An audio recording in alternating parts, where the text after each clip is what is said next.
రీఎంబర్స్మెంట్కి సంబంధించి ఇంకొక good news అయితే రావడం జరిగింది. ఈ యొక్క అకాడమిక్ ఇయర్కి సంబంధించి మరికొన్ని డబ్బులు రిలీజ్ అయితే ఈరోజు చేయడం అయితే జరిగింది.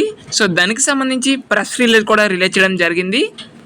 ఇక్కడ చూసుకున్నట్లయితే in the academic year of 2024-25 600 crores have been released అని. సో మనకి ఆల్రెడీ ఈ యొక్క అకాడమిక్ ఇయర్కి సంబంధించి 788 crores అనేది రిలీజ్ చేయడం జరిగింది.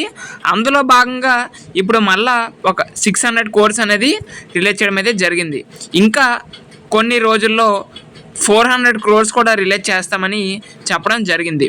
అంటే ఈ యొక్క అకాడమిక్ ఇయర్కి సంబంధించి మనకి దాదాపుగా 1800 కోట్లు రిలీజ్ అయితే చేశారు.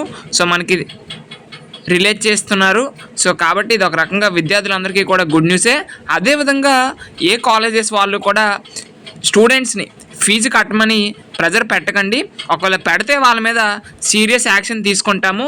ఒకవేళ ఈ యొక్క ఫీజులు సాకు చూపించి ఒకవేళ కనుక మీరు అటెండెన్స్ ఆపినా లేదా ఎగ్జామ్స్ రాయనివ్వకపోయినా లేదా హాల్ టికెట్స్ ఇవ్వకపోయినా ఆ యొక్క కాలేజెస్ మీద యాక్షన్ అనేది ఉంటుందని క్లియర్గా ఇక్కడైతే మెన్షన్ అయితే చేయడం జరిగింది. ఇది ఇన్ఫర్మేషన్ అనమాట. ఇంకా ఏదైనా అప్డేట్ వచ్చినా మీ వరకు ఇన్ఫామ్ చేయడం జరుగుతుంది. కాబట్టి మన ఛానల్ అయితే సబ్స్క్రైబ్ చేయండి. Thank you.